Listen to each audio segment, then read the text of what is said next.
హరే కృష్ణ. హరే కృష్ణ. భక్తులందరికీ దండవత్ ప్రణామాలు. సో ఈరోజు కరెంట్ లేదు, అందుకే బయట కూర్చున్నాము. సో మీకు ఆడియో వీడియో క్లియర్ ఉందా అండి? వాయిస్ క్లియర్ ఉందా? వీడియో క్లియర్ ఉండొచ్చు, ఆడియో కూడా క్లియర్గా ఉందా?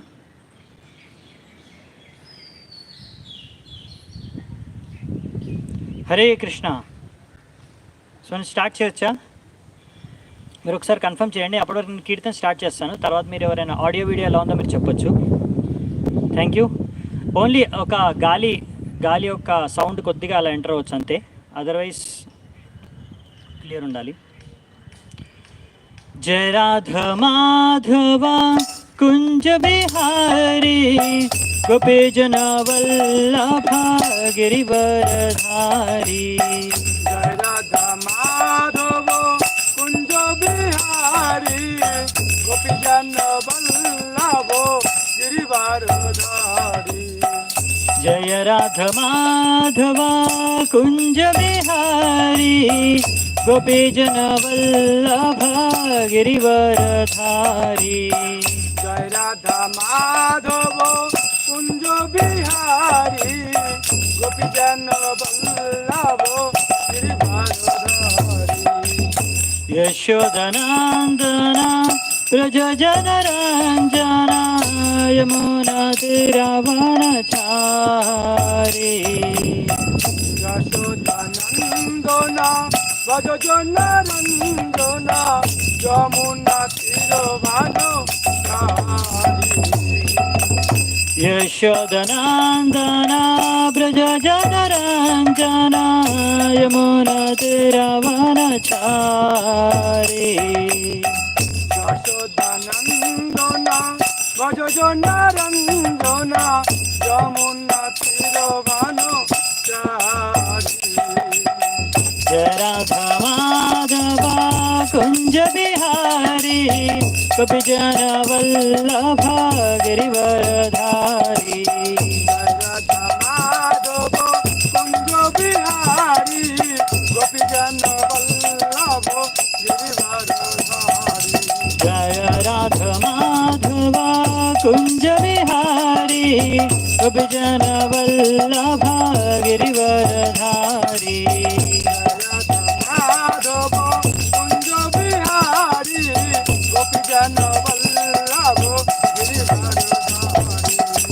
హరే కృష్ణ కృష్ణ కృష్ణ హరే హరే, హరే రామ రామ రామ హరే హరే. కృష్ణ కృష్ణ కృష్ణ హరే హరే, హరే రామ రామ రామ హరే హరే. హరే కృష్ణ కృష్ణ కృష్ణ హరే హరే, హరే రామ రామ రామ హరే హరే. హరే కృష్ణ కృష్ణ కృష్ణ హరే హరే, హరే రామ రామ రామ హరే హరే. హరే కృష్ణ కృష్ణ కృష్ణ హరే హరే, హరే రామ రామ రామ హరే హరే. కృష్ణ కృష్ణ కృష్ణ హరే హరే, హరే రామ రామ రామ హరే హరే. హరే కృష్ణ కృష్ణ కృష్ణ హరే హరే, హరే రామ రామ రామ హరే హరే. కృష్ణ కృష్ణ కృష్ణ హరే హరే, హరే రామ రామ రామ హరే హరే. హరే కృష్ణ కృష్ణ కృష్ణ హరే హరే, హరే రామ రామ హరే హరే. కృష్ణ కృష్ణ కృష్ణ హరే హరే, హరే రామ రామ రామ రామ హరే హరే. హరే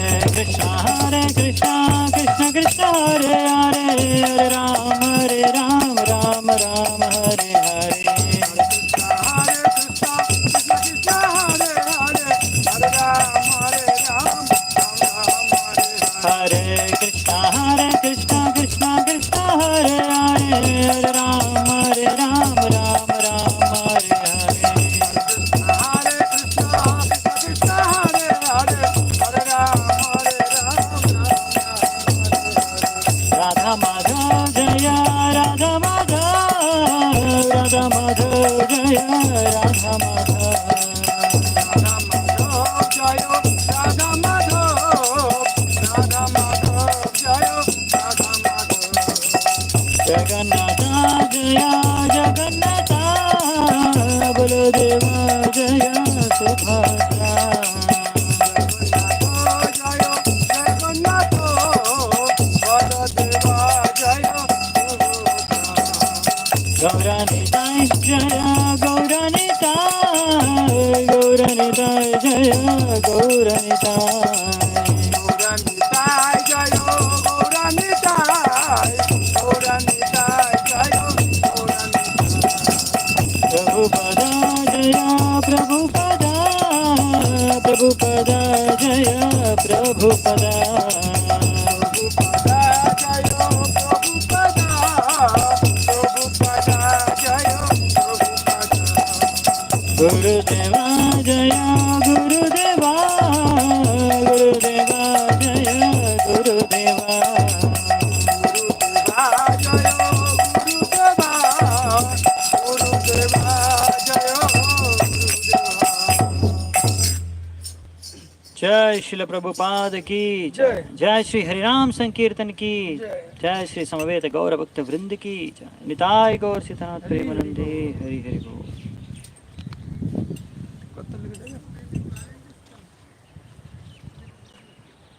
अच्छा ठीक है अभी चालू कर कोई दिक्कत नहीं आभार जाबे होता है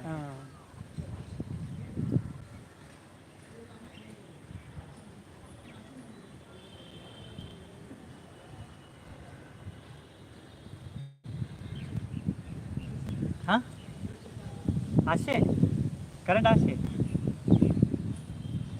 আর যাবে না তো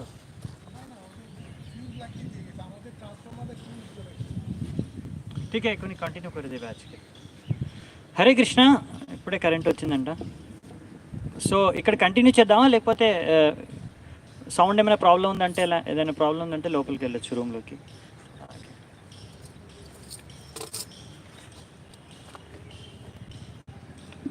కృష్ణ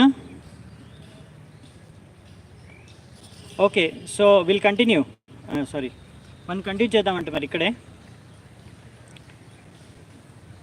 ఈరోజు సన్ లేడు అంటే సూర్యుడు తక్కువ ఉన్నాడు మబ్బులు ఉంది అందుకే బయట కూర్చోవచ్చు ఓం అజ్ఞానతిమిరంధస్య జ్ఞానాంజనాశలాకయా చక్షోరన్మిళితం येन తస్మై శ్రీగురవే నమః श्रीचैतन्यमनोभीष्टं स्थापितं येन भूतले स्वयं रूपा कदा मह्यं ददाति स्वपदान्तिकं वन्देऽहं श्रीगुरून् श्रीयुतापदकमलं श्रीगुरून् वैष्णवांश्च श्रीरूपं साग्रजातं सहगणरघुनाथान्वितां तं सजीवं साद्वैतं सावधूतं परिजनसहितं कृष्णचैतन्यदेवं श्रीराधा कृष्णपादान् सहगणललिता श्रीविशाखान्वितांश्च नमा ॐ विष्णुपादाय कृष्णपृष्ठाय भूतले श्रीमते भक्तिवेदान्तस्वामिनिति नामिने नमस्ते सारस्वते देवे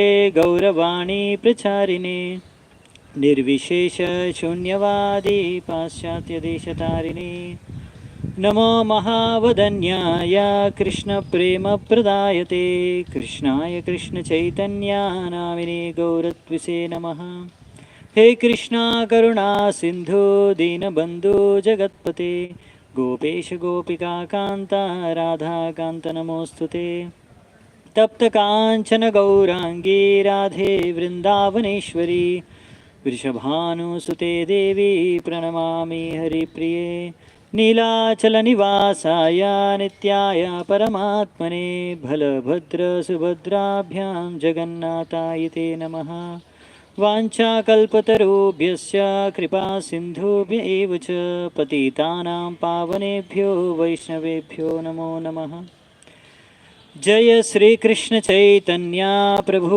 नित्यानंद श्री अद्वैत गदाधर श्रीवासादि गौरभक्तवृंद हरे कृष्णा कृष्ण कृष्णा हरे हरे हरे राम राम राम हरे हरे हरे कृष्णा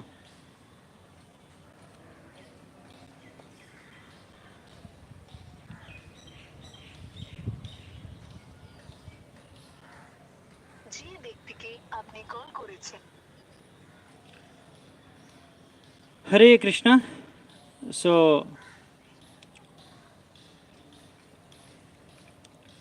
हरे कृष्णा प्रभु, এটা অফ করে দিন না, কারেন্ট লাইট ফ্যান সব অফ করে দিন আমার রুমে, কমন সেন্স করে দিন।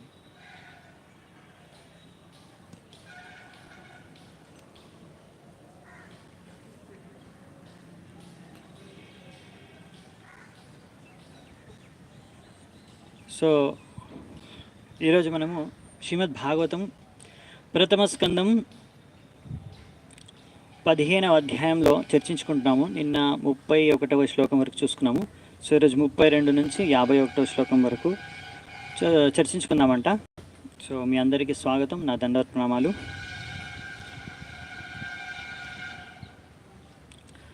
సో ఇక్కడ మనకి ఈరోజు చర్చించుకునే విషయంలో పాండవులు ఇప్పుడు వాళ్ళు ఇంకా భగవద్ధాం వెళ్ళడానికి వాళ్ళు రెడీ అయిపోతారనమాట. ఎప్పుడైతే ఇంకా కృష్ణుడు తన ధామానికి వెళ్ళిపోయాడని తెలిసిన తర్వాత.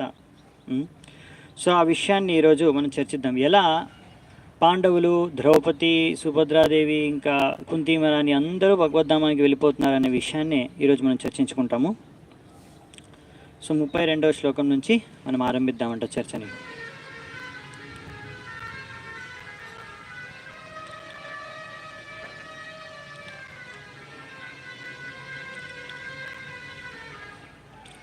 నిశమ్య భగవన్మార్గం సంస్థాం యదుకులస్య చ స్వపతాయామతిం చక్రే నివృతాత్మా యుధిష్ఠిరః.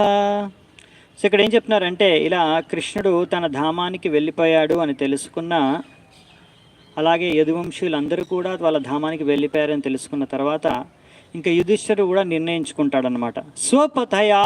స్వపథాయ మతిం చక్రే. సో ఆ యొక్క భగవద్ధామానికే నేను కూడా వెళ్ళిపోతాను అనే విషయాన్ని చర్చించుకుంటున్నాడు ఇప్పుడు. అంటే ఇక్కడ యుధిష్ఠిర మహారాజు ఆలోచిస్తున్నాడు అనమాట. సరే, ఇప్పుడు నేను కూడా ఇంకా మరి భగవద్ధామానికి వెళ్ళిపోతాను, ఇంకా ఇక్కడ నాకు ఇంకా వేరే పని లేదు. చూడండి, భగవంతుడు తన అవతారాన్ని గ్రహిస్తాడు ఇక్కడ. ఆయన స్వతంత్రుడు, ఆయనకి ఎప్పుడు కావాలంటే అప్పుడు ఇక్కడ ఆయన ఇష్టం ప్రకారం భగవంతుడు ఈ భౌతిక ప్రపంచంలో వస్తాడు, అవతారం తీసుకుంటాడు, మళ్ళీ వెళ్ళిపోతాడు. సో భగవంతుడు అలా ఈ ప్రపంచంలోనే కానీ, మనం ఈ భూమి అనేది ఒక గ్రహం మాత్రమే. సో భగవంతుడి లీలలు నిత్య లీలలు, ఇంకా ఆయన ఎన్నో అవతారాలు ఇలా గ్రహిస్తూ ఉంటాడు. ఎప్పుడు ఆయన ఈ గ్రహం కాకపోతే ఇంకో గ్రహంలో ఎప్పుడు ఏదో ఒక లీల జరుగుతూనే ఉంటుంది అనమాట. అందుకే నిత్య లీలలు అంటారు భగవంతుడివి. అలాగే ఇక్కడ మనం చూస్తున్నాము, యుధిష్ఠిర మహారాజు ఇంకా వీళ్ళందరూ కూడా భగవంతుడి యొక్క పార్షదులు. సో భగవంతుడితో పాటు వాళ్ళు కూడా లీలలో పాల్గొనడానికి యదువంశీయులు కూడా, వీళ్ళందరూ కూడా భగవంతుడితో పాటే వస్తారనమాట. సో భగవంతుడు అందుకనే ఈ లీల ద్వారా వాళ్ళందరినీ భగవద్ధామానికి తీసుకుని వెళ్ళిపోయాడు.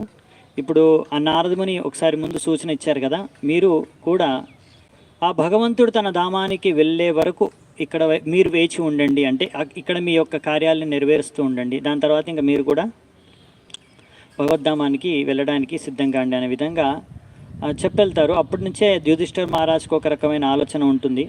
దాని తర్వాత ఎన్నో అపశకునాల్ని చూస్తాడు, దాని ద్వారా ఆయన ఒక నిర్ధారణకు వస్తాడు. దాని తర్వాత అర్జునుడు వచ్చిన తర్వాత దాన్ని స్పష్టపరుస్తాడు. అవును, భగవద్ధామానికి వెళ్ళిపోయాడు. కృష్ణుడే కాదు, కృష్ణుడు ఇంకా అందరు యదువంశీయులు వెళ్ళిపోయారు, ఒక 3-4 తప్ప చాలామంది మొత్తం వెళ్ళిపోయారని చెప్తారు. సో ఇలా ఎప్పుడైతే అర్జునుడి ముఖం నుంచి, అంటే అర్జునుడి మాటల్లోంచి ఈ విషయాన్ని యుధిష్ఠిర మహారాజు వింటున్నాడు, అదే సమయంలో కుంతి మహారాణి కూడా వింటుందన్నమాట. ఇప్పుడు కుంతి మహారాణి విని ఆమె కూడా సిద్ధం అవుతుంది భగవద్ధామానికి వెళ్ళడానికి. అప్పుడు ఒకసారి ఎవరు అడిగారు కదా కుంతి మహారాణి గురించి, ఇక్కడ ఇచ్చారు. ప్రతాప్యనుశ్రుత్య ధనంజయోదితం నాశం యదూనాం భగవద్గతిం చ తాం ఏకాంత భక్త్యా భగవత్యధోక్షజే నివేశితాత్మా పరరామ సంస్ృతే.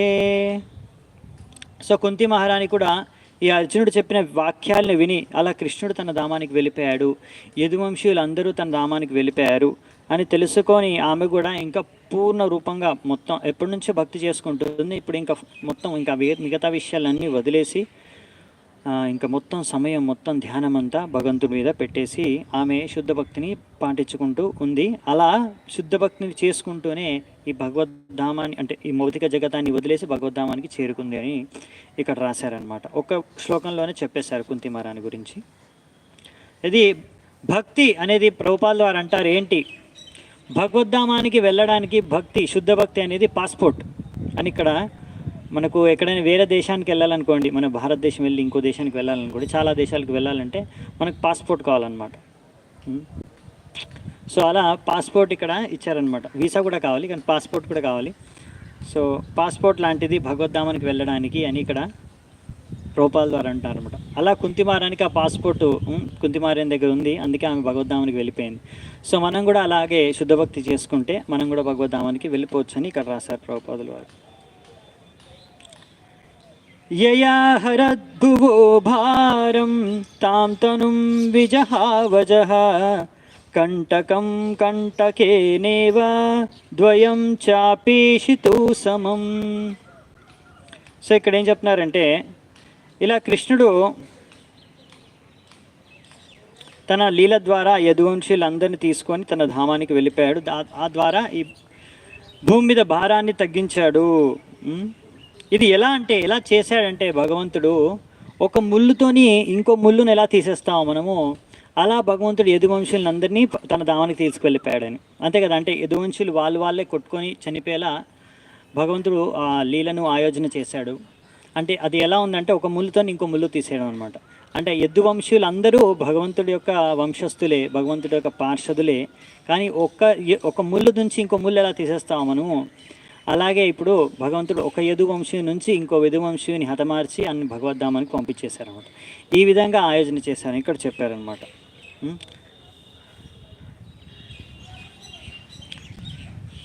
యథా మత్స్యాది రూపాణి ధత్తే జహ్యాద్యతా నటః భూభారాక్షపితో యేన జహౌ తచ్చా కలేవరం. సో ఇక్కడ ఏం చెప్తున్నారంటే, భగవంతుడు తను ఎలా రకరకాల అవతారాలు మారుస్తూ ఉంటాడు. ఆయన అవతారం తీసుకుంటాడు, మళ్ళీ దాని తర్వాత తన ధామానికి వెళ్ళిపోతుంటాడు, ఇంకా ఎన్నో అవతారాలు గ్రహిస్తూ ఉంటాడు. ఒక మత్స్య అవతారం గ్రహిస్తాడు, అలా ఎన్నో రకాల అవతారం గ్రహిస్తాడని ఇక్కడ చెప్పారు. సో ఇవన్నీ ఎలా చేస్తున్నారు భగవంతుడు అనేది, ఒక మాంత్రికుడు మ్యాజిక్ చేస్తాడు కదా, మెజిషియన్ మాంత్రికుడు ఎలా మ్యాజిక్ చేస్తాడో అలాగే భగవంతుడు కూడా అలా ఆయన శరీరాలు మారుస్తూ ఉన్నాడు. అంటే రకరకాల అవతారాలు ఆయన గ్రహిస్తూ ఉన్నాడు. ఇది భగవంతుడు చేసే మ్యాజిక్ అని చెప్తున్నారు అనమాట. సో ఇక్కడ ఏంటంటే భగవంతుడివి ఎన్నో అవతారాలు ఉంటాయి, అవునా. ఈ భగవంతుడు ఒక్కొక్క అవతారం ప్రతిసారి కొత్త అవతారం ఏమి సృష్టించడు.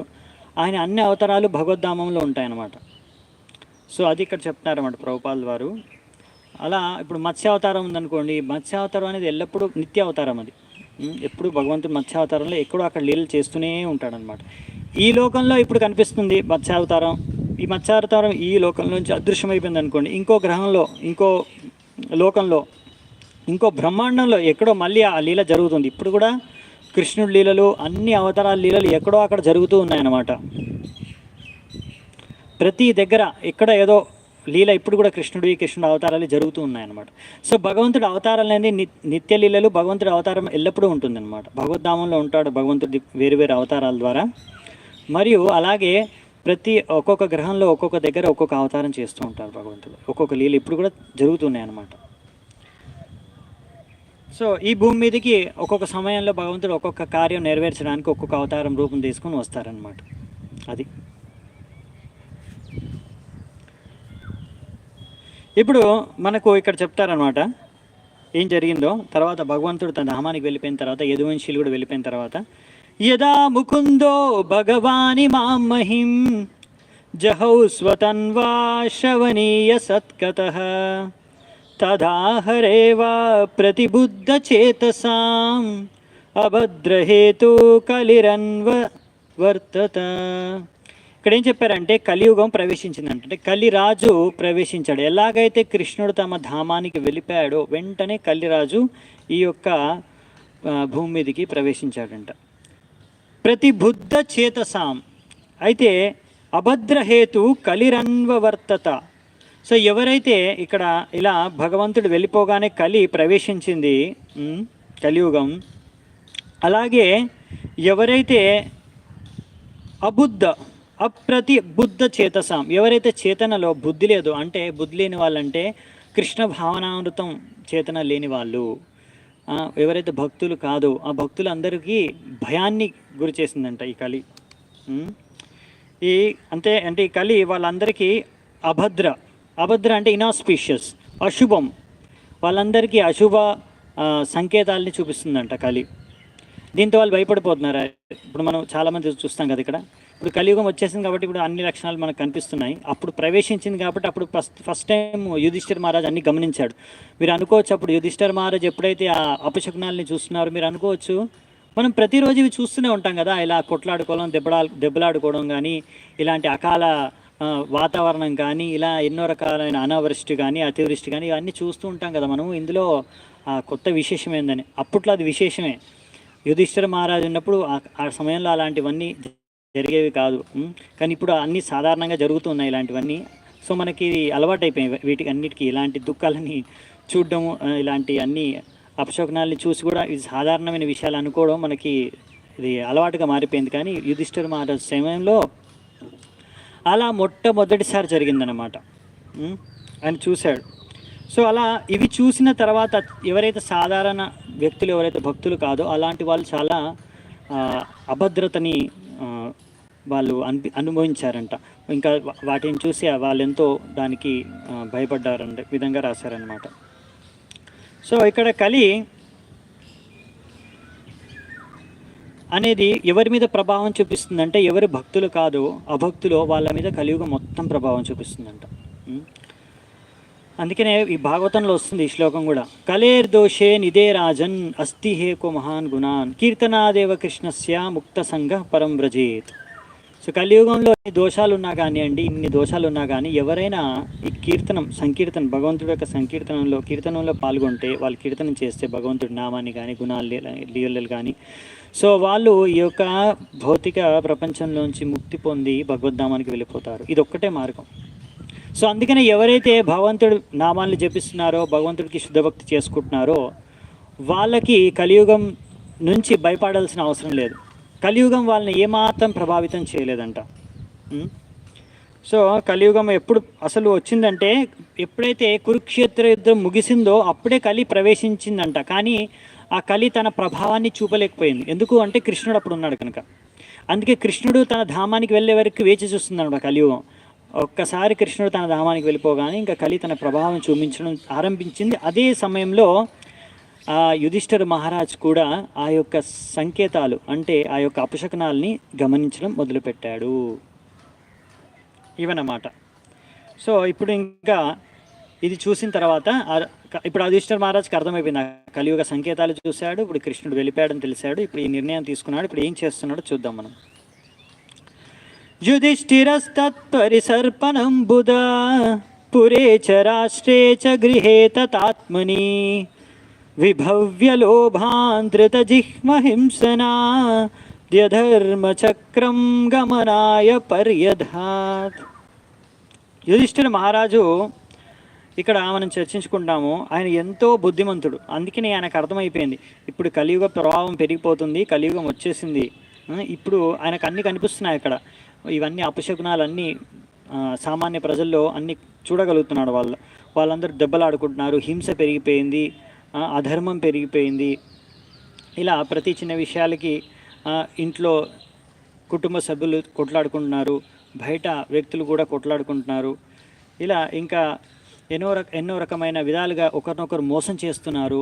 సో ఇవన్నీ కలియుగ లక్షణాలైనా చూస్తున్నాడు అనమాట.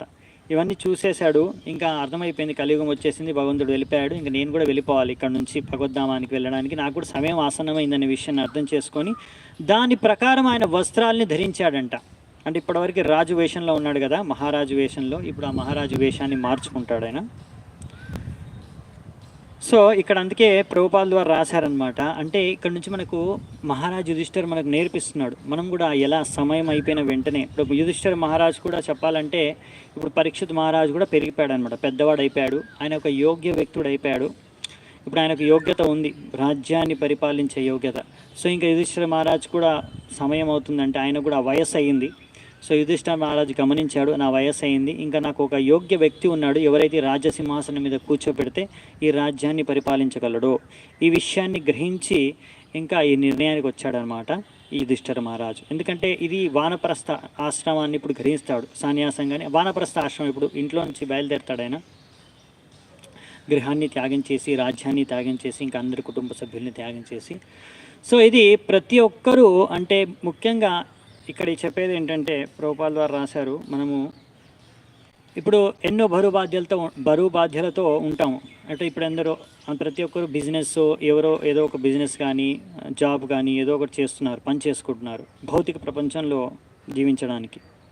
సో ఎప్పుడైతే ప్రభుపాల్ ద్వారా అంటారు, మీ ఇంట్లో ఇప్పుడు మీ కుమారుడు కానీ ఇలా ఎవరైనా సరే ఒక వయసుకి చేరుకున్నారు అనుకోండి, పెద్దవాళ్ళు అయిపోయారు, వాళ్ళు ఇప్పుడు మంచి జాబ్ బిజినెస్ చేస్తున్నారు అనుకోండి, ఇంకా మీకు అర్థం చేసుకోవాలి, నా సమయం వచ్చేసింది, ఇప్పుడు వాళ్ళు చూసుకుంటారు ఇల్లుని, ఇప్పుడు నేను వాళ్ళ మీద బాధ్యతను వదిలేసి ఇప్పుడు నేను మొత్తం సంపూర్ణంగా భక్తి మార్గాన్ని అనుసరించాలి.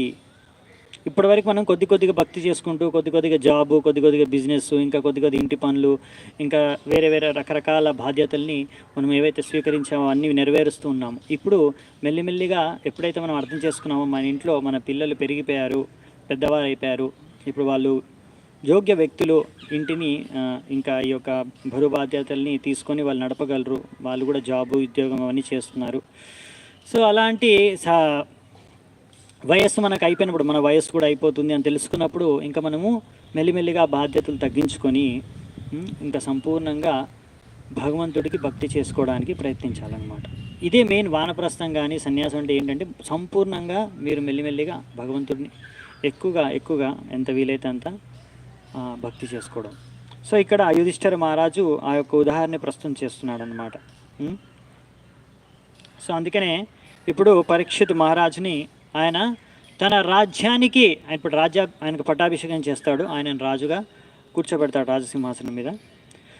స్వరాట్ పౌత్రం వినయినం ఆత్మనః సుసమం గుణైః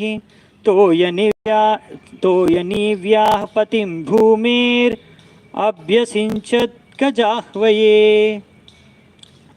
సో ఇక్కడ ఏం చెప్తున్నారంటే, సో ఆ హస్తినాపురం రాజ్యానికి ఆ రాజసింహాసనం అయిన ఇంకెవరిని కూర్చోబెట్టారంట, తన యొక్క మనవడైన పరీక్షిత్ మహారాజుని. ఎవరైతే వినయనం అంటే ఎంతో బాగా శిక్షణ పొందినవాడు, యోగ్య వ్యక్తుడు, అలాంటి యోగ్య వ్యక్తిని చూసి ఆయన ఇంకా ఈ యొక్క మొత్తం రాజ్యానికే ఆయన్ని సామ్రాట్ చక్రవర్తిగా ఆయన్ని రాజసింహాసనం పైన స్థాపించాడంట యుధిష్ఠిర మహారాజు. సో ఇలా బాధ్యతల్ని ఎలా ఆయన అప్పచెప్పాడనమాట. అంటే ఆయనకున్న బాధ్యతలు, రాజుగా ఉన్న బాధ్యతలన్నీ ఇంకా పరీక్షిత్ మహారాజుకు అప్పచెప్పేశాడు. సో ఆ సమయంలో ఈ పరీక్షిత్ మహారాజు కానీ ఈ యొక్క మన యుధిష్ఠిర మహారాజు కానీ ఉన్నప్పుడు మనం ముందు కూడా చెప్పుకున్నాం, ఈ మొత్తం పృథ్వీ భూమండలం అంతటికి ఈయనే రాజు అనమాట, సమ్రాట్ రాజు. సో ఆ సమయంలో ఎలా చేయగలిగారు వాళ్ళు, మొత్తం భూమి ఎలా ఒక్కరు రాజు, సమ్రాట్ రాజు ఎలా అంత ప్రపంచాన్ని ఎలా పరిపాలించగలిగారంటే వాళ్ళకి అలాంటి శిక్షణ వాళ్ళకు ఉండేది, అలాంటి యోగ్యత వాళ్ళకు ఉండేది, అలాంటి సామర్థ్యం ఉండేది. ప్రతి ప్రజలు అందరూ ఎంతో సుఖంగా ఉండేవారు. మనం చూసాము యుధిష్ఠిర మహారాజు సమయంలో కూడా ఎంత సమృద్ధి, సుఖం, శాంతి అంతా ఉండేదో ప్రజల మధ్య. ఇప్పుడు అలాగే పరీక్షిత్ మహారాజు రాజ్యంలో కూడా ఉంటుంది. ఆ విషయాన్ని కూడా మనం చూస్తాము. ఈ కలి ప్రవేశించడానికి ప్రయత్నిస్తే ఇప్పుడు పరీక్షిత్ మహారాజు దండిస్తాడు కలిని. ఆ విషయాన్ని కూడా మనం చర్చించుకుంటాం వచ్చే అధ్యాయాల్లో. సో ఇక్కడ మనం చూసేది ఏంటంటే ఇలా యోగ్య వ్యక్తులు అనమాట. యుధిష్ఠిర మహారాజు కానీ లేకపోతే పరీక్షిత్ మహారాజు కానీ చాలా యోగ్య వ్యక్తులు. ఇప్పుడు నెక్స్ట్ చూద్దామంట. ఇలా ఎలాగైతే మొత్తం ప్రపంచానికే ఈ రాజధాని అయిన హస్తినాపురానికి రాజసింహాసనం మీద ఆయన పరీక్షిత్ మహారాజుని కూర్చోబెట్టారు. అలాగే మథురకి అక్కడ కూడా యదువంశీయులందరూ వెళ్ళిపోయారు కదా. సో మథురకి, ఇంకా మథురలో సూరసేన రాజ్యానికి కూడా అక్కడ కృష్ణుడి యొక్క మనవడు అయిన అనిరుద్ధుడి యొక్క పుత్రుడు ఆయన పేరు వజ్రనాభ.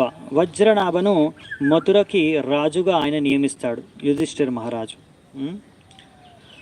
మథురాయాం తథా వజ్రం శూరసేనాపతిం తతః ప్రాజాపత్యాం నిరూప్యేసితం అగ్నిన్ అపిబద్ ఈశ్వరః. సో ఆయన ఆ మథుర మండలానికి, ఆ శూరసేన రాజ్యానికి వజ్రనాభుణ్ణి రాజుగా నియుక్తం చేశాడు. సో ఇదన్నమాట. ప్రతి మళ్ళీ ఇది ఒక రాజు, ప్రతి క్షత్రియుడు కూడా, రాజు కూడా ఇలా వారు ఎప్పుడైతే వయస్సు చేరుకుంటారో, అంటే వృద్ధాప్యంకి, లేకపోతే ఇంకా ప్రభుపాదుల వారు చెప్పారు, మీకు అర్థం చేసుకోవడానికి ఈజీగా చెప్పారు. ఒకటి, ఎప్పుడైతే తన ఇంట్లో వాళ్ళు ఎవరైతే అంత యోగ్య వ్యక్తులు లేకపోతారో బరుబాధ్యతలు తీసుకోవడానికి, అప్పుడు మనము ఇంకా బాధ్యతల నుంచి త్యాగం చేసుకొని మొత్తం సంపూర్ణంగా భగవద్భక్తి చేసుకోవాలని. అలాగే ఇక్కడ కూడా ఇంకోటి చెప్పారు ఏంటంటే, ఒకవేళ మీకు అది అర్థం కాకపోతే మీ లాస్ట్ 15-20 ఇయర్స్ మాత్రం సంపూర్ణంగా భగవంతుడి భక్తికే మీరు అంకితం చేసి భక్తి చేసుకోవాలని చెప్తున్నారు, వేరే అన్ని బాధ్యతల గురించి ఆలోచించకుండా. సో ఇక్కడ మనం చూస్తున్నాం అవి చేయగలుగుతున్నాడు యుధిష్ఠిర మహారాజు. ఎందుకు, ఎలా అనే విషయాన్ని కూడా మనం చూస్తాం. తర్వాత పరీక్షిత్ మహారాజు కూడా ఇలా చేయగలుగుతాడు, ఎందుకనే విషయాన్ని కూడా మనం చూద్దామంట. విసృజ్య తత్ర తత్సర్వం దుకూలా వలయాధికం నిర్మమో నిరహంకారః సంచిన్నాశేష బంధనః. మహారాజ్ యుధిష్ఠిర్ ఇంకా ఆయనకున్న రాజు యొక్క వేషధారణ ఉంటుంది కదా, వస్త్రాలు, రాజు వస్త్రాలు, ఆభరణాలు, ఆయుధాలు, కిరీటము, ఇలా ఇంకా ఎన్నో ఆభరణాలు ఉంటాయి కదా, అవన్నీ తీసేశాడంట. ఇంకా తీసేసి దాని తర్వాత ఇంకా మొత్తం ఇవన్నిటికీ అనాసక్తుడైపోయాడంట. అసలు ఎప్పుడూ ఆసక్తి లేదు వాటి పట్ల ఆయనకి, ఎందుకంటే ఆ బాధ్యతకి అది అవసరం కావడంగా ఆ విధంగా ఆయన వస్త్రాలను ధరించేవాడు, ఆ రాజ్యాన్ని పరిపాలించేవాడు. సో వీటన్నిటి పట్ల ఆయనకు మొత్తం ఆసక్తి, ఇంకా అనాసక్తి అయిపోయి ఆసక్తి అంతా వదిలేసి ఇప్పుడు ఆయన ఆ వనంలో వెళ్ళడానికి కావాల్సిన చినిగిపోయిన దుస్తులు వేసుకొని వెళ్ళిపోతాడనమాట. సో ఇలా చేయగలిగాడు అనే విషయాన్నే చాలా ముఖ్యమైన విషయం మనం అర్థం చేసుకోవడం. చూడండి, ఇది ఒక్క రోజులో అయ్యే పని కాదనమాట. చాలామంది అనుకుంటారు, సరే వయసు అయిపోయిన తర్వాత కదా, ఇప్పుడు 60 ఏళ్ళు అయిపోయిన తర్వాత మనం అన్నీ త్యాగం చేయాలి కదా, భక్తి చేసుకుందాం ఇప్పుడు నుంచి ఎందుకని అనుకుంటారు. కానీ ఇప్పుడు యుధిష్ఠిర మహారాజు భక్తి మొత్తం చిన్నప్పటి నుంచి వాళ్ళు చేసుకుంటున్నారు. వాళ్ళ ట్రైనింగ్, ఈ యొక్క శిక్షణ అనేది ముందు నుంచే ఉందన్నమాట. అందుకే ఈరోజు వాళ్ళు సాధన చేశారు కాబట్టి మొత్తం జీవితాంతం అంతా ఇప్పటి వరకు వాళ్ళు ఒక్కసారిగా అన్ని త్యాగం చేసి వాళ్ళు భగవంతుడికి పూర్వకంగా భక్తి చేసుకోగలుగుతున్నారు, సమర్పించుకోగలుగుతున్నారు, శరణాగతులు అవ్వగలుగుతున్నారు. ఇది సంభవం అనమాట. అందుకనే చిన్నప్పటి నుంచి భక్తి అనేది ట్రైనింగ్ ఉండాలన్నమాట, శిక్షణ అనేది. ఇక్కడ పరీక్షిత్ మహారాజు కూడా చిన్నప్పటి నుంచి ఆయన గర్భంలోంచి శిక్షణ స్టార్ట్ అవుతుంది ఆయనకి. సో మనం అది తెలుసుకుంటాం అన్నమాట. ఇక్కడ యుధిష్ఠిర మహారాజు ఇంకా పాండవులకి, ఇంకా మనం చూస్తాం పాండవులు కూడా వాళ్ళందరూ యుధిష్ఠిర మహారాజు యొక్క ఆయన పాటించే మార్గాన్ని వాళ్ళందరూ కూడా పాటిస్తారు ఇప్పుడు వెంటనే, తన తమ్ముళ్ళందరూ కూడా. సో యుధిష్ఠిర మహారాజు ఇలా చేయగలిగాడు. ఇది అంటే ఇదనమాట, మనకి ఏమాత్రం భౌతిక ఆసక్తులు లేవు. ఎందుకు అంటే ఆయన సాధన చేశాడు, శుద్ధ భక్తుడు అయినా కానీ ఆయన కూడా భక్తి అనేది మొత్తం జీవితాంతం చేశారనమాట. సో అందుకనే యుధిష్ఠిర మహారాజుకి ఇది సంభవం అయిందనమాట. వాళ్ళకి ఎన్ని రోజులు ఆ రాజ్మహల్లో ఉన్నా కానీ ఆయన వాటి పట్ల ఆసక్తి అనేది పెరగలేదు, వాటి పట్ల వ్యామోహంలో పడేసి ఆయన జీవిత లక్ష్యం అంటే ఏమిటనేది మర్చిపోలేదు. అదే భేదం అన్నమాట. మనము కొన్ని ఘటనలు చూస్తే మీకు అర్థమవుతుంది. వీరి యొక్క జన్మ మన పాండవుల జన్మ అంతా అడవుల్లో జరిగింది. ఎందుకంటే అప్పుడు అడవిలో ఉన్నప్పుడు పాండు ఇంకా కుంతిమారాని అప్పుడు వీళ్ళు జన్మించారు. దాని తర్వాత వీళ్ళు కొద్దిగా, ఇప్పుడు యుధిష్ఠిర మహారాజు కొంచెం పెద్దగా అయ్యాడు, ఇంకా మిగతా పాండవులు ఇంకా చిన్నగా ఉన్నారు. సుమారుకు చెప్పాలంటే యుధిష్ఠిర మహారాజు ఒక 13-14 ఏళ్ళ అలా వయసు ఉందనుకోండి. మిగతా వాళ్ళందరూ ఇంకా చిన్నపిల్లలుగా ఉన్నప్పుడు పాండు చనిపోతాడు. అంటే పాండు ఉన్నారు పాండు మహారాజు, తర్వాత వీళ్ళు కొంచెం పెద్ద వయసు అయినాక చనిపోతారు. చనిపోయిన తర్వాత ఇంకా అక్కడ ఉన్నప్పుడు కుంతిమారాని ఇంకా అప్పుడు వాళ్ళ 5 పుత్రులతో ఉంటారు, పాండు మాదిరి వెళ్ళిపోతారు చనిపోయి. సో అక్కడ ఉన్న ఋషిమునులు అప్పుడు చెప్తారనమాట, మన కుంతిమారానికి చెప్తారు, చూడమ్మా ఇప్పుడు మీరందరు క్షత్రియులు, వీళ్ళందరూ రాజకుమారులు, మీరందరూ వెళ్ళి హస్తినాపురంలో ఉండాలి, మీరు వనంలో ఉండకూడదు. ఇప్పుడు వనప్రస్థ సమయంలో మీరు వనంలోకి రావాలి, అంతేగాని క్షత్రియులు ఈ సమయంలో వీళ్ళ పిల్లలు ఇంకా పెరగాలి, వీళ్ళందరూ రాజ్యాన్ని ఏలాలి, కనుక మీరందరూ ఇప్పుడు హస్తినాపురం వెళ్ళండి అని చెప్తారు. సో వీళ్ళు చిన్నప్పుడు కూడా వనవాసంలో ఉన్నా అంటే అడవుల్లో ఉన్నారు. వీళ్ళకేమి అప్పటి నుంచి ట్రైనింగ్ అయిపోయింది. సో వాళ్ళకేం ఆశ లేదు రాజ్యంలో ఉండాలి, పెద్ద పెద్ద రాజమహల్లో ఉండాలని కూడా. అయినా కానీ అదొక వాళ్ళ బాధ్యత. వాళ్ళు క్షత్రియులు కనుక వాళ్ళకి ఆ బాధ్యత వహించాలనేసి వాళ్ళు హస్తినాపురానికి వస్తారు. వాళ్ళకి ఏం ఆశ లేకుండా కానీ ఋషులు మునులు చెప్తున్నారు కదా, వాళ్ళ మాటలు మనం వినాలి, బ్రాహ్మణులు ఋషులు మునులు అనేసి వాళ్ళ ఆదేశాల ప్రకారం వాళ్ళు హస్తినాపురానికి వస్తే అప్పటికే అక్కడ ధృతరాష్ట్రుడు ఇంకా దుర్యోధనుడు వీళ్ళందరూ తెలుసుకొని ఎప్పుడైతే వాళ్ళు వస్తున్నారు అనే విషయాన్ని తెలిసిపోతుందో వెంటనే ఆ యొక్క మొత్తం హస్తినాపురం రాజ్యంలో అంతా వారి పట్ల తప్పుడు తప్పుడు రూమర్ అంటాం కదా, తప్పుడు వార్తల్ని మొత్తం వ్యాపించేశారనమాట. వీళ్ళు పాండవులు మన కులానికి కురువంశానికి చెందిన వాళ్ళు కాదు, వీళ్ళు ఎవరి ద్వారానో పుట్టారు, వీళ్ళు పాండుపుత్రులు కుంతిమారాణి పుత్రులు కాదు, అలా అలా అని ఎంతో ఆ వార్తలంతా పెరిగిపోయాయండి. ఎప్పుడు కుంతిమారాణి పాండవులతో అక్కడికి వచ్చినప్పుడు అందరూ వాళ్ళని అందరి నుంచి వాక్యాలను కుంతిమారాణి వింటుందన్నమాట. అంటే ఆమె హస్తినాపురంకి ప్రవేశించినప్పటి నుంచి ఆమెకు చెప్పాలంటే ఒక రకంగా ఇన్ని కష్టాలను ఎదుర్కోవడం స్టార్ట్ అయిపోయిందనమాట పాండవులకి. సో హస్తినాపురంలో ఉండడం, ఆ రాజ్యంలో ఉండడం వాళ్ళకేమీ అంతా ఎంతో నచ్చి చేయట్లేదు, వాళ్ళు ఇష్టపడి చేయట్లేదు, కానీ ఒక బాధ్యతగా వాళ్ళు వ్యవహరించారనమాట. సో అప్పుడు మళ్ళీ ఋషిమునులు చెప్తారు ధృతరాష్ట్రుడికి ఇంకా దుర్యోధనుడికి అందరికీ, హస్తినాపురం జనాలకి, వీళ్ళు చాలా శుద్ధమైన వాళ్ళు, భక్తులు, ఇంకా భగవంతుడు కృప వలన వీళ్ళందరూ 5 దేవతల కృప వలన వీళ్ళు జన్మించారు, పాండు ఇంకా కుంతిమారాణి పుత్రే వీళ్ళు అని చెప్తారు. ఆకాశం అని కూడా చెప్తుంది. దాని తర్వాత వాళ్ళు స్వీకరిస్తారు, అందరూ అర్థం చేసుకుంటారు, ధృతరాష్ట్రుడు కానీ ఇంకా దుర్యోధనుడు కానీ మిగతా వాళ్ళందరూ కూడా హస్తినాపురం జనాలు. దాని తర్వాత కూడా మళ్ళీ మీకు తెలిసిందే, అయినా కానీ ధృతరాష్ట్రుడు ఎలాగైనా వీళ్ళని చంపాలని ప్రయత్నించి ఆ లక్షాగ్రహం ద్వారా వాళ్ళని అక్కడ పంపిస్తాడు. దాని తర్వాత అందుకే కుంతిమారాణి అనుకుంటుంది, మనం మళ్ళీ హస్తినాపురంకి వెళ్తే మళ్ళీ మనం చంపడానికి ప్రయత్నిస్తారని. సరే మనం నాకేం సమస్య లేదు, మనకు రాజమహల్ అవసరం లేదని వాళ్ళు మళ్ళీ అడవుల్లోనే అజ్ఞాత వాసంలో ఉంటారు, కుంతిమారాణి ఇంకా 5 పాండవులు. కానీ మళ్ళీ ఎప్పుడైతే ద్రౌపది స్వయంవరంలో వాళ్ళు గెలిచేస్తారో ద్రౌపదిని, అప్పుడు ఆ విషయం తెలుసుకుంటారు ధృతరాష్ట్రుడు. అప్పుడు ఇంకా సిగ్గు అనమాట వాడికి. అంటే ధృతరాష్ట్రుడు ఇప్పుడు అందరు తెలిసిపోయింది పాండవులు బతికే ఉన్నారు కానీ వాళ్ళు రాజ్యంలో లేరు, బయట ఉన్నారు అని. అందుకే అప్పుడు పిలుస్తారు, రండి అని. ఎందుకంటే అదొక రకమైన పరువు వాళ్ళకి. అంటే ఇప్పుడు వాళ్ళు ఎందుకు అక్కడ ఉన్నారు బయట అంటే ధృతరాష్ట్రుడు ఏదో చేశాడు అని ఎక్కడ అందరు తప్పుగా అర్థమైపోతుంది అన్నారు అనేసి మళ్ళీ పిలిచి ఏదో ఆయన పరువు నిలబెట్టుకోవడం కోసం, లేకపోతే ఒక సిగ్గుతో పిలుస్తాడనమాట వాళ్ళందరినీ, రండి రండి రండి మీరు రండి ఇక్కడే హస్తినాపురంలో ఉండండి. మళ్ళీ పిలిస్తే మళ్ళీ వాళ్ళు వస్తారు హస్తినాపురానికి. కుంతిమారాణి ఇంకా 5 పాండవులు. వాళ్ళకి తెలుసు ఈ ధృతరాష్ట్రుడు మంచివాడు కాదు అని, అయినా కానీ సహిస్తూ అక్కడ ఉంటారు. అందుకనే అప్పుడు దాని తర్వాత మళ్ళీ వాళ్ళ నుంచి రాజ్యాన్ని తీసేసుకుంటారు. వాళ్ళు ఎంతో కష్టపడి సంపాదించుకొని రాజ్యాన్ని స్థాపించుకుంటారు ఖాండవప్రస్థంలో. కానీ ఈ యొక్క ద్యూత క్రీడం ద్వారా, ఆ ద్యూత క్రీడంలో అసత్సభలో వాళ్ళన్నీ కోల్పోతారు. దాని తర్వాత మళ్ళీ వాళ్ళ రాజ్యాన్ని అంతా తీసేసుకుంటారు దుర్యోధనుడు. దాని తర్వాత అక్కడ నుంచి వాళ్ళని పంపించేస్తారు. సో మళ్ళీ వనవాసం ఉంటుంది వాళ్ళకి, మళ్ళీ 12 ఏళ్ళు వనవాసం, 1 సంవత్సరం అజ్ఞాతవాసంలో ఉంటారు. సో వాళ్ళు ఎన్నో సంవత్సరాలు వనాల్లో గడిపారు. వనవాసం తర్వాత వచ్చినప్పుడు కూడా మళ్ళీ దాని తర్వాత కృష్ణుడు శాంతిదూతగా వెళ్ళి ప్రయత్నిస్తాడు యుద్ధం మానుకోవడానికి. కానీ వాళ్ళకు రాజ్యాన్ని ఇవ్వరు, 5 చిన్న రాజ్యాలు, ఊర్లు కూడా ఇవ్వరు, 5 ఊర్లు కూడా అడిగితే ఇవ్వరు. అప్పుడు దుర్యోధనుడు అలా ఒప్పుకోకపోగా ఇంకా యుద్ధం చేయడానికి సిద్ధమైతే సరే ఇంకా తప్పదనుకొని వెళ్ళిపోతాడు కృష్ణుడు వెంటనే.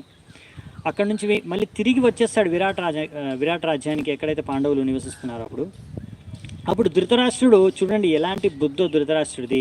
అప్పుడు ఒక పత్రం పంపిస్తాడు ఎక్కడి నుంచి హస్తినాపురం నుంచి ఆ విరాట్ రాజు దగ్గరికి, యుధిష్ఠిర్ దగ్గరికి. ఆ పత్రం ఒక దూత తీసుకొస్తాడు. ఆ పత్రంలో ఏముంటుందంటే, ఓ నా ప్రియపుత్రుడా యుధిష్ఠిరుడా, మనకి ఎందుకు ఇలాంటి యుద్ధాలు, ఈ యుద్ధం ద్వారా ఎంతోమంది ప్రాణ నష్టం జరుగుతుంది, మన కుటుంబ సభ్యులు ఎంతోమంది చనిపోతారు, ఇలా చెప్తున్నాడు అనమాట ధృతరాష్ట్రుడు యుధిష్ఠిరుడికి. ఏం చెప్తున్నాడు, మీరందరూ ఎలాగో చిన్నప్పటి నుంచి మీకు వనాల్లో అడవుల్లో ఉండడం అలవాటే, కాబట్టి మీరు అక్కడ అడుక్కోనైనా బతుక్కోగలరు. కానీ నా పుత్రుడైన దుర్యోధనుడు ఆయన ఎవ్వరి మాట వినడు, నా మాట కూడా వినడు. ఆయనకి ఎప్పుడు ఆ రాజ్యంలో బతకడమే అలవాటు, రాజమహల్ లోపలనే, బయట ఉండలేడు, బతకలేడు రాజ్యం లేక. అందుకనే ఇవన్నీ మనకు గొడవలు ఎందుకు, నా నా కొడుకు దుర్యోధన ఎలాగో నా మాట వినడు, కానీ మీరు చాలా మంచివారు, నా మాట వింటారు కదా, అందుకని యుద్ధం వదిలేసుకోండి, మనకి యుద్ధం అవసరం లేదు, మీరు అడవుల్లో వెళ్ళి బతకండి, హస్తినాపురంలో అతను రాకండి దయచేసి, నా పరువు పోతుంది, మీరు అక్కడ హస్తినాపురంలో వచ్చి అడుక్కుంటే, అందుకే మీరు అడవుల్లో వెళ్ళి ఇంకా ఏ వేరే రాజ్యంలో వెళ్ళని అడుక్కోండి, అలా అడుక్కొని బతికేసుకోండి, ఎందుకు మీకు ఇలా యుద్ధాలు, మనం అందరం చనిపోతాము, మీకు ఇష్టం ఇవన్నీ యుద్ధాలు అని ఇలా రాస్తారనమాట పత్రం. ఇదండి ధృతరాష్ట్రుడి యొక్క చేతన బుద్ధి, ఇంత దుర్బుద్ధి అనమాట.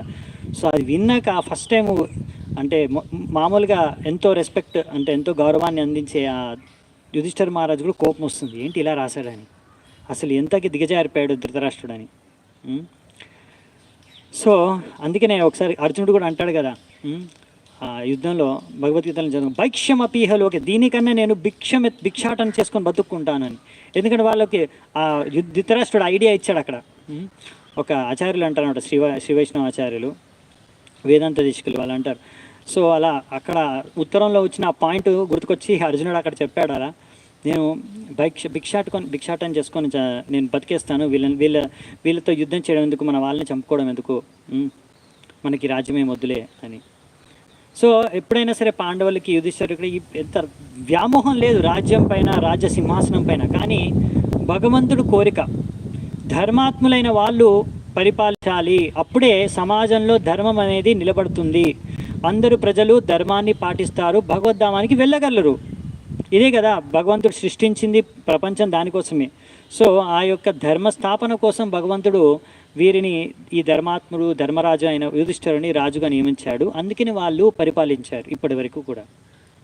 సో ఇదన్నమాట, భక్తులు కూడా ఎంతో బాధ్యతాయుతంగా పనిచేస్తారు, కావాల్సిన సువిధలు కానీ వసతులు కానీ ఉపయోగిస్తారు భగవంతుడి సేవ కోసం, ఆ బాధ్యతను నెరవేర్చడం కోసం, కానీ వారు వాటి పట్ల ఆసక్తి వ్యామోహం చేత ఉండరన్నమాట.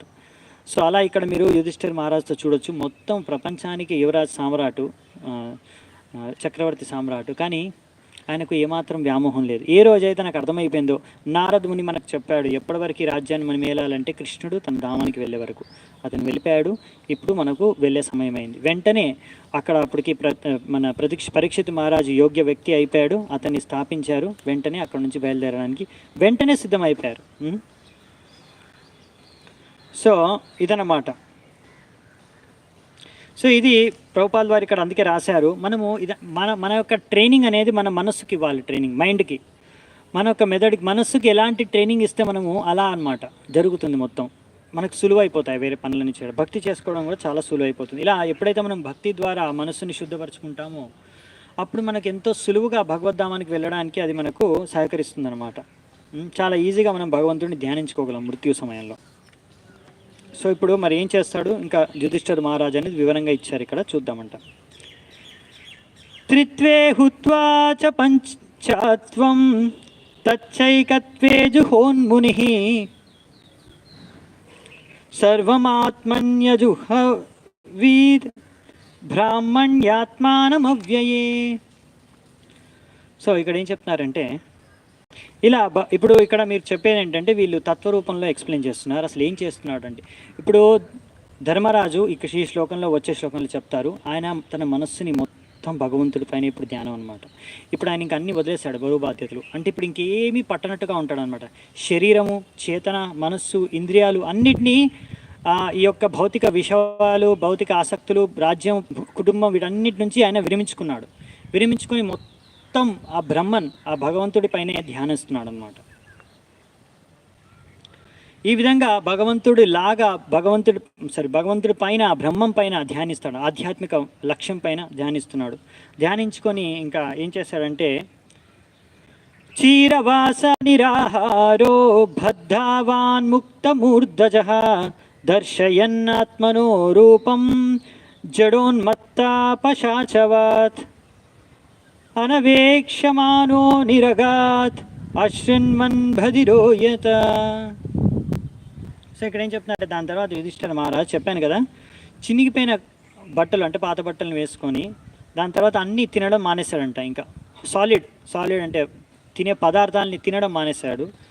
దాని తర్వాత ఇంకా ఆయన జుట్టును కూడా అలా వదిలేశాడనమాట. ఇంకా జుట్టుని మంచిగా కోమ్ చేసుకోవట్లేదు, అలా జుట్టుని లూజ్గా వదిలేసి ఇంకా దాని తర్వాత అసలు ఏమీ వినడానికి ఒక చెవిటివాడిలాగా వ్యవహరిస్తున్నాడంట. ఎవరిని చూస్తే వీడు పిచ్చోడా, చెవిటివాడా, ఏమి వినపడలేదా అనుకుంటారనమాట. అలా అంటే ఎవరు ఏం జరుగుతుంది, ఏం చెప్తున్నారని ఇంకేం పట్టించుకోవట్లేదు ఆయన, ఏమి వినట్లేదు. భౌతిక విషయాలు ఎవరేం మాట్లాడుతున్నారో ఆయనకి వినిపించట్లేదు. ఎవరికి ఏమాత్రం సంబంధం లేకుండా వ్యవహరిస్తూ అక్కడి నుంచి ఒక పిచ్చివాళ్ళ కనిపిస్తున్నాడంట బయట వాళ్ళకి. ఏం చేశాడు, ఇంకా నాకు ఏ బాధ్యతలు ఇక్కడ లేవు, ఇప్పుడు వెంటనే వెళ్ళాలి అనే విషయంతో ఆయన అక్కడి నుంచి వాళ్ళు చెప్పే ఇంకా వేరే వాళ్ళ కుటుంబ సభ్యులు ఏం చెప్తున్నారో కూడా, ఏం మాట్లాడుతున్నారో కూడా ఆయన వినిపించుకోవట్లేదంట.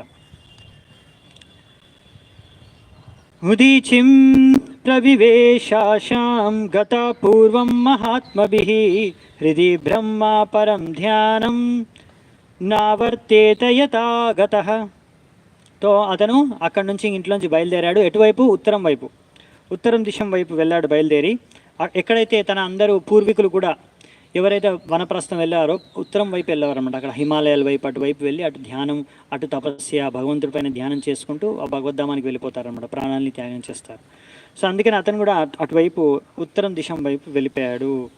భగవంతుడు చింతన చేసుకుంటూ ఎక్కడ వెళ్ళినా సరే భగవంతుడిని ధ్యానం చేసుకుంటూ వెళ్తున్నాడు అంట అతను, యుధిష్ఠిర మహారాజు.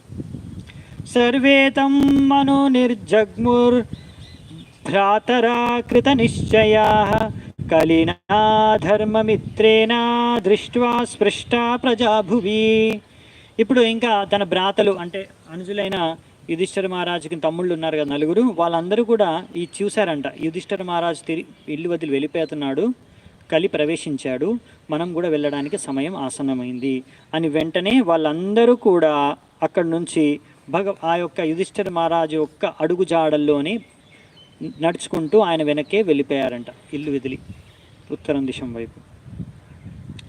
తే సాధుకృత సర్వార్త జ్ఞాత్వాత్యంతికమాత్మనః మనసా ధారయామాసుర్ వైకుంఠాచరణాంబుజం. సో వీళ్ళందరూ మొత్తం పూర్తిగా మనస్సుని భగవంతుడి పైనే కేంద్రీకరించి ధ్యానం చేసుకుంటూ వాళ్ళు ఏం చేశారంటే ఆ భగవద్ధామాన్ని చేరుకున్నారు. మనసా ధారయామసుర్ వైకుంఠ చరణాంబుజం, ఆ భగవంతుడి యొక్క చరణాలపైనే వాళ్ళు ధ్యానం చేశారు. దాని ద్వారా పరం లక్ష్యాన్ని వాళ్ళు చేరుకోవడానికి వెళ్తున్నారు అని. సో దాని తర్వాత వచ్చే శ్లోకంలో చెప్తారు, అదే శరీరాల్లో వాళ్ళు భగవద్ధామానికి వెళ్ళిపోయారంట. వాళ్ళ శరీరాలు కూడా మార్చుకోవాల్సిన అవసరం పడలేదంట, ఎందుకంటే వాళ్ళ శరీరం అంతా ఆధ్యాత్మిక శరీరం మారిపోయిందనమాట. భగవంతుడు కదా అలాంటి రూపంతోనే అతను వెళ్ళిపోతాడు భగవద్ధామానికి. అలాగే తన భక్తులైన ఇక్కడ పాండవులు కూడా అదే రూపంతో వెళ్ళిపోతారంట. అదే ఇక్కడ రాశారు 47-48 శ్లోకంలో. తద్ధ్యానోద్రిక్తయా భక్త్యా విశుద్ధాదిష్ణా పరే తస్మిన్నారాయణ పదే ఏకాంతమతయో గతిం అవాపుర్దుర్వపాం తే అసద్భిర్విష్యతాం విదూతా కల్మషాస్థానం విరజేనాత్మనైవ హి. సో ఇలా భగవంతుడిని ధ్యానం చేసుకుంటూ వాళ్ళు భగవద్ధామానికి కూడా ప్రయాణించేశారంట. అక్కడ ఎక్కడైతే కృష్ణుడు నారాయణుడు ఉంటారో ఆ ధామాలకు వెళ్ళిపోయారు వాళ్ళు. భగవంతుడి పైన ధ్యానం చేసుకుంటూనే ఆ గోలోక ధామానికి చేరుకున్నారు. ఎందుకంటే వాళ్ళు పూర్ణ రూపంగా ఈ భౌతిక కలుషితం నుంచి ముక్తులైపోయారు. వాళ్ళు మొత్తం శరీరం ఆధ్యాత్మికంగా మారిపోయింది. అందుకనే వాళ్ళు శుద్ధ భక్తులు అయిపోయారు కనుక, శుద్ధమైపోయింది వాళ్ళ మొత్తం శరీరం కూడా కనుక వాళ్ళు ఆ శరీరాల్లోనే భగవద్ధామానికి ప్రవేశించారు, భగవద్ధామానికి వెళ్ళిపోయారంట. సో దీని తర్వాత ఇంకా మిగతా వాళ్ళు ఉన్నారు కదా, విదురుడు, ఇంకా ద్రౌపది, వీళ్ళందరి గురించి కూడా చెప్తున్నారు ఇక్కడ. చూడండి ఈ విషయాలు అందుకే చెప్తున్నారు ఇక్కడ. ప్రభుపాద వారు రాస్తున్నాను మా తాత్పర్యంలో, నేను అక్కడక్కడ రాశారు. అదే ఇవాళ రేపు ముఖ్యంగా ఈ రాజకీయ నాయకుల గురించి చెప్తారు. ఎవరైతే రాజ్యాన్ని పరిపాలిస్తున్నారో, రాష్ట్రాలని పరిపాలిస్తున్నారో, దేశాన్ని పరిపాలిస్తున్నారో వాళ్ళు మాత్రం ఇలా నేర్చుకోవాలి యుధిష్ఠిర మహారాజు నుంచి. వాళ్ళు మాత్రం చనిపోయే వరకు అసలు వాళ్ళు ఆ రాజసింహాసనం అంటే ఆ రాజ్యాన్ని, ఆ మంత్రి పదవిని వేలాడుతూ ఉంటారు దాన్ని పట్టుకొని. నాకు ఇంకా మంత్రి కావాలి, ఇంకా నేను ప్రధానమంత్రి కావాలి, ఇంకా ముఖ్యమంత్రి కావాలని ఇంకా తడపడుతూ ఎంతో ప్రయత్నిస్తూ ఉంటారు మూర్ఖ వ్యక్తులు. సో వాళ్ళకు అలా వాళ్ళకు తెలీదు అసలు భగవద్ధామం అనేది వెళ్ళాలి, అది మనం అంతిమ లక్ష్యం అని. సో అది మనము ఆ యొక్క భేదాన్ని చూడొచ్చు అనమాట. అప్పుడున్న రాజులు, యుధిష్ఠిర మహారాజు లాంటి వాళ్ళు నాయకులని మరియు ఇక్కడ ఇప్పుడున్న రాజకీయ నాయకులు ఎలా ప్రవర్తన ఉందనేది ఆ భేదాన్ని మీరు చూడొచ్చని చెప్తున్నారు. విధిరోపి పరిత్యజ్య ప్రభాసే దేహమాత్మనః కృష్ణావేశేన తచ్చిత్తా పితృభిః స్వక్షయం యయౌ.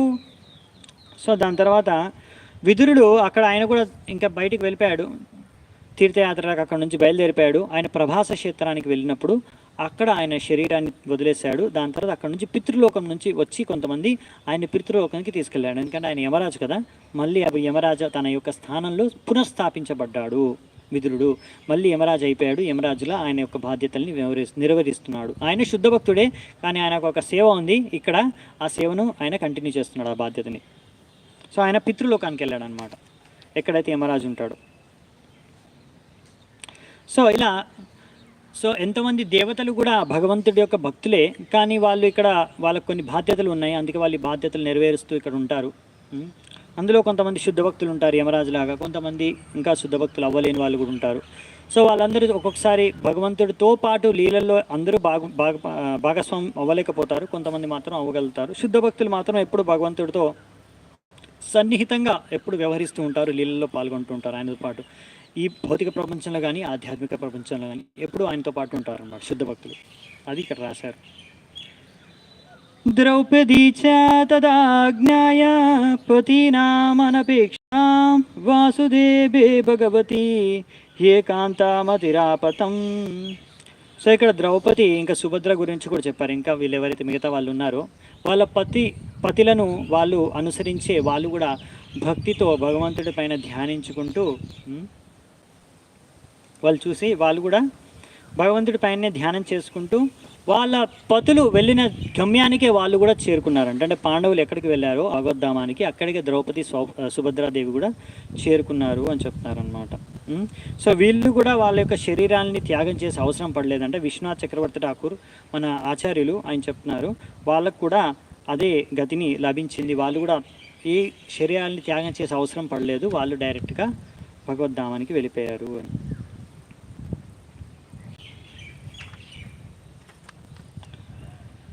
యశ్రద్ధయితాద్ భగవత్ప్రియానాం పాండోసుతానామితి సంప్రయాణం శృణోత్యల స్వస్త్యయనం పవిత్రం లబ్ధ్వా హరౌ భక్తిముపైతి సిద్ధిం.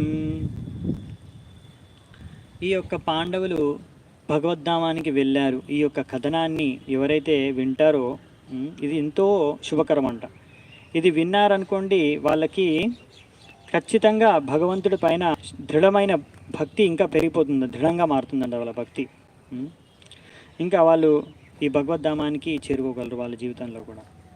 సో మనం ఇక్కడ ఇలాంటి చాలా దగ్గరలో వింటాం మనము, భాగవతంలో వస్తాయి ఇలా ఇలా కొన్ని ప్రసంగాలు విన్నప్పుడు దాని ఫలితం ఇస్తారనమాట, మనం భగవద్ధామానికి చేరుకుంటామని.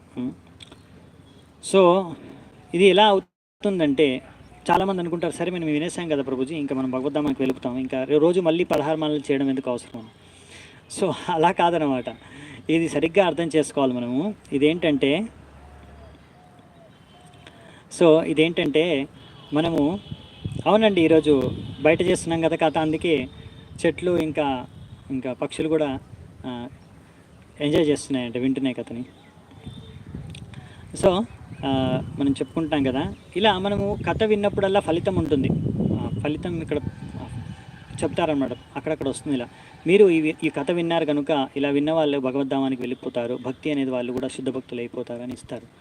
సో దీని అర్థం ఏంటంటే మనం కథ విని దానిలాగా మనము పాటిస్తామని, అంతేనా? మనం ఎప్పుడైనా కథ విన్నాము, ప్రవచనం విన్నాము అంటే దాని అర్థం ఏంటంటే అది కూడా మనం అర్థం చేసుకున్నామని.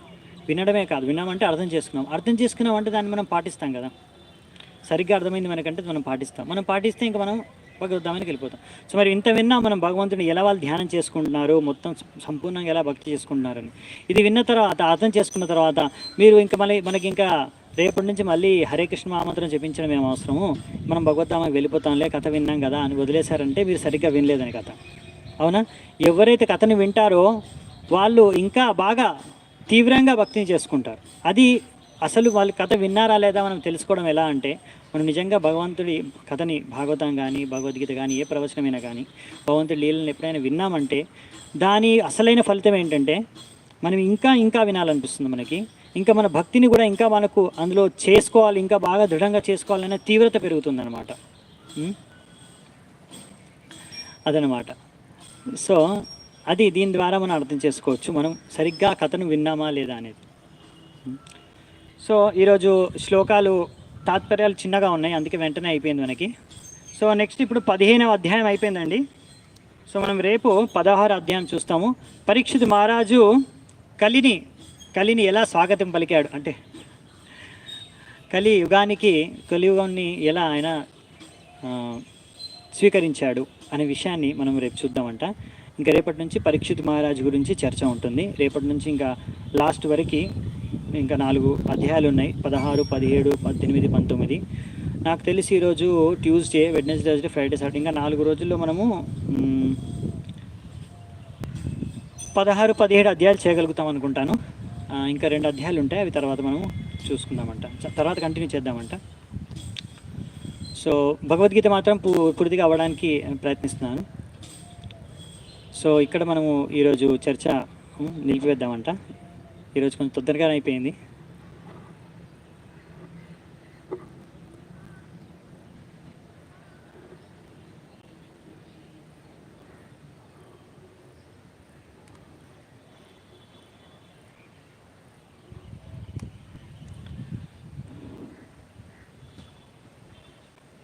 హరే కృష్ణ.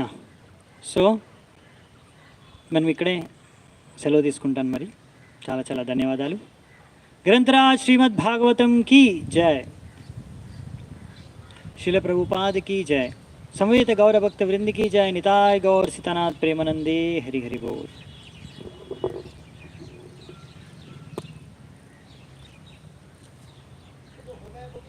हाँ हाँ.